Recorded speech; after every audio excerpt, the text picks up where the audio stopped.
Does it feel kind of weird for you? Feels weird we haven't done this before. Oh. Okay, Caleb. Oh, Casanova. After admitting to just, quote, not feeling it, there's things getting in my head. I'm realizing our physical differences. Caleb, aka Mr. Casanova, finally gets comfortable enough to take it there with Alina. Wait, maybe choosing a kids movie was not the best idea. We've crossed a new threshold. Anyway, speaking of kids, Yo necesito hablar contigo. Algo muy importante. Ximena, who is already the mother of 2 boys, shocks Mike by revealing that she can't have any more children, after acting as if she could. I really don't know what to think, because we've talked about this on the phone, about someday wanting to have at least one more kid. Now Mike, who has yet to have any kids of his own, is wondering, should I stay or should I go? Go, go, go, go, go, go, go. Y'all know it's not gonna be that easy for him. I'm gonna be really devastated. Poor guy. Let's talk about it. Hey 90 Day Fans fam, it's Melicia. Surprisingly, Kim and Usman, who have given us something to talk about every week, were no shows this episode. I guess they're saving all the drama for next week when Kim is going to go off on Usman's team at his music video shoot. It's so unorganized, it's terrible. I'm embarrassed for him. Boss Lady Kim is gonna come out and they don't wanna see that. In the meantime, while we wait to see Boss Lady Kim in action, let's talk Caleb and Alina. I don't want to rush into anything and end up hurting Alina or myself in the process. All right, quick refresh. After talking online and over the phone for 13 years, that's dedication. Alina, who was from Russia, and Caleb, who was from Arizona, met for the first time in Turkey. Where were my cuddles? During their first night together, Caleb chose not to be affectionate with Alina. He didn't even give her a peck. Not even a little? No. Which caused Alina to feel a bit insecure. My feelings are kind of hurt because I want some affection from him. I like him. Well, the next day, she got some affection all right. Alina and Caleb had a nice makeout sesh. Which brings us to the top of this episode. Good morning. How are you feeling right now? Good. This is our second morning here in Turkey together, and last night I kissed Alina. We didn't have sex, but we got into a new level of intimacy. So we've crossed a new threshold. While Caleb seems to be pretty proud about crossing that threshold, Alina admits she wanted more. I wanted to have sex last night. She shares that Caleb kissing her passionately but not taking it any further is confusing. I didn't feel like a need to push it all the way, because I'm still trying to get used to some things and just adjust to being with you actually physically. You're different than some people. Am I like that different? So it's like hard for you to really take all in? It's sometimes difficult because we're different heights. It's like I have to be crouched down to really be next to you. I just want to say kudos to the communication here. I can only imagine how hard this is for Alina to hear, but I have to say, I respect Caleb's honesty. To me, it's a sign that he wants to figure out how to get past the thoughts that are stopping him. You know that I care regardless of how, what you might want to assume. Just know that I actually care. And the only way to do that is to be honest, completely honest, about the way you feel. All right, go for it. After their chat in bed, Alina joins Caleb at the gym. And later on in the day, they have dinner with Alina's friend who lives in Turkey. But once they get back to the hotel, it goes down. And next week, Alina's gonna tell us all about it.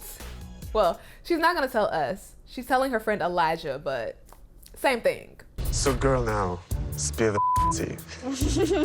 I took a ride on his disco stick. Literally.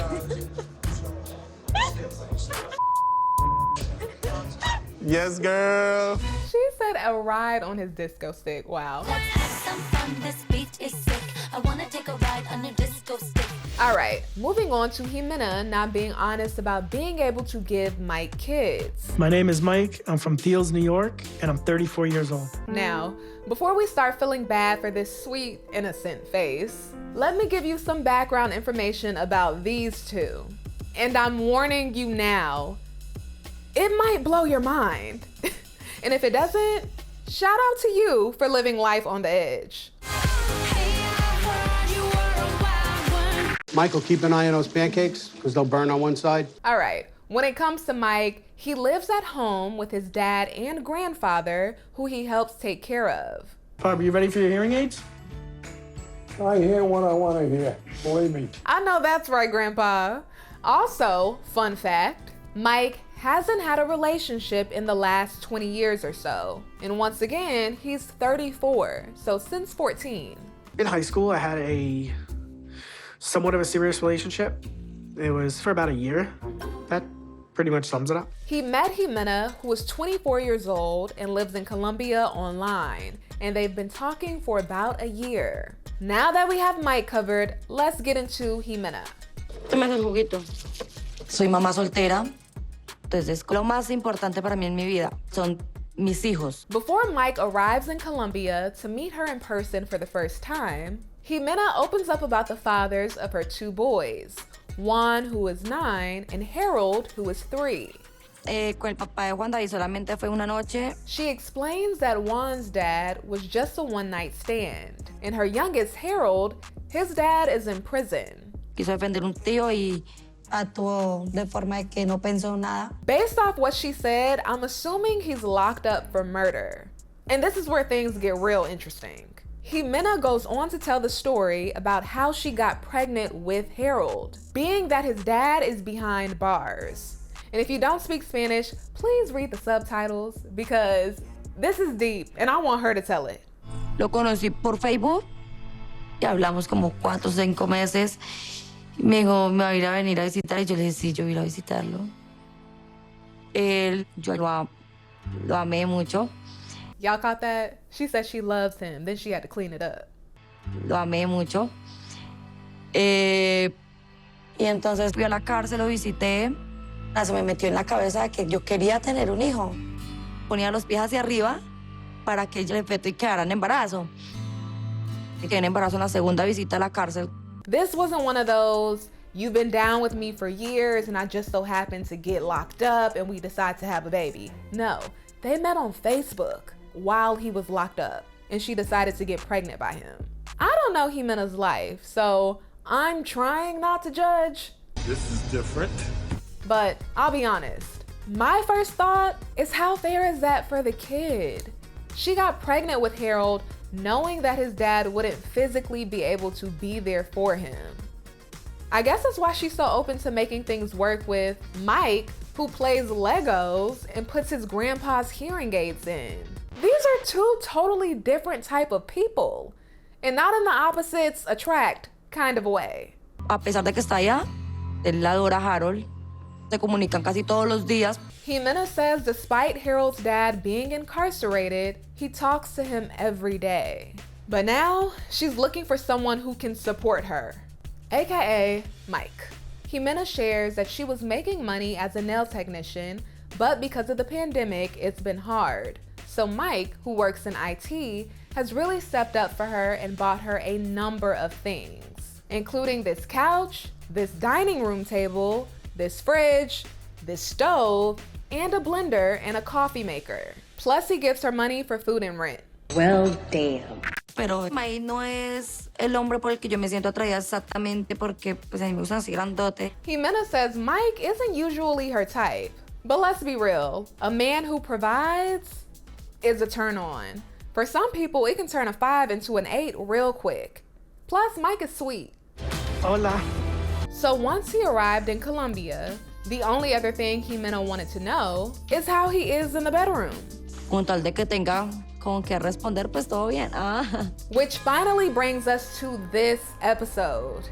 I know, that was a lot of backstory, but I needed to make sure y'all knew what was going on here. Also, side note, Ximena doesn't speak English and Mike barely knows Spanish, so their communication is a bit rough. But anyway, Take a look at their reaction to their first night together. Aún no sé, iré a preparar el desayuno y organizar casa. Our first night together in bed was the best time that I've ever had with a woman. Ximena knocked it out of the park. I had a great time over and over again.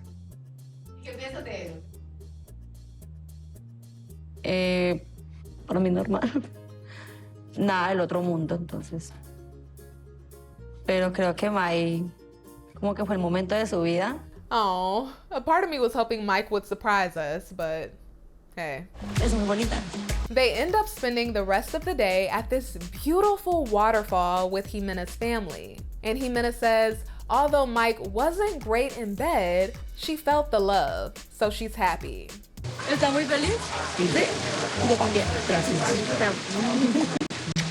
But after seeing how Mike interacts with her kids, who say he's the best boyfriend their mommy has ever had. Yo quiero que Mike sea mi padrastro porque es el mejor novio de mi mamá que he visto. And after getting a nudge from her sister, Ximena feels like this is the right time to tell Mike the truth about being able to bear his children one day. Okay, what do you have to tell me? Veo que tú juegas con Harold, con Juan, entonces siento que tú serías un buen papá, un gran papá. Pero yo no puedo tener hijos. O sea, yo me operé y no puedo tener más hijos. Nunca, jamás. Ximena shares that she had a rough time during both of her pregnancies. So after the second one, she made the decision to, as she describes it, cut her tubes and have them burned. So she for sure won't be able to have any more kids.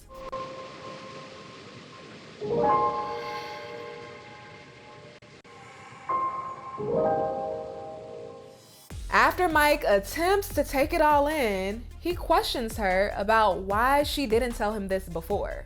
Why haven't I found out about this sooner?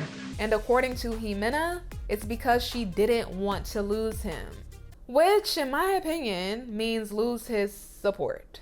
There's always other things that could be done. Mike then brings up the fact that it's the 21st century and they can probably find another way for her to be able to have kids. But Ximena tries to hint that what she did is irreversible. Now Mike is left with a lot to think about. I really don't know what to think because we've talked about this on the phone about someday wanting to have at least one more kid.